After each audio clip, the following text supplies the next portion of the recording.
आइए पहला कुरिन्थियों अध्याय 9 आयत 25 में लिखे गए परमेश्वर के वचन पर एक नज़र डालें। एक दिन हम स्वर्ग के अनंत राज्य में प्रवेश करेंगे। बाइबल हमें सिखाती है कि जब स्वर्ग का द्वार चौड़ा खोला जाएगा और हम स्वर्ग की ओर बढ़ेंगे तो हमें बहुत महिमा मिलेगी। यहाँ दिए गए वचनों के बीच ये कहा गया है, हर एक पहलवान सब प्रकार का संयम करता है। वे तो एक मुरझाने वाले मुकुट को पाने के लिए ये सब करते हैं, परंतु हम तो उस मुकुट के लिए करते हैं जो मुरझाने का नहीं। मुकुट दो प्रकार के होते हैं, नाशवान और अविनाशी, जो अनंत है।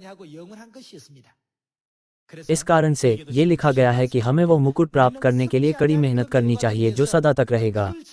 हमें इस अविनाशी मुकुट की रक्षा करनी चाहिए। आइए आयत 26 देखें।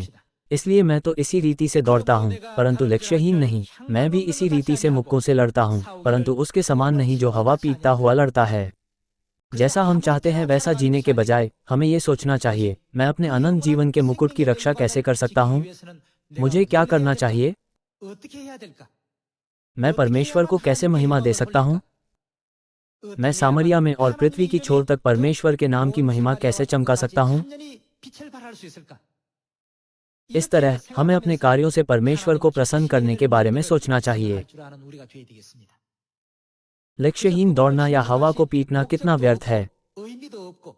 उद्देश्य को जाने बिना किसी चीज की रक्षा करना व्यर्थ है। हमें पहले यह महसूस करना और जानना चाहिए कि किस चीज की रक्षा करनी है।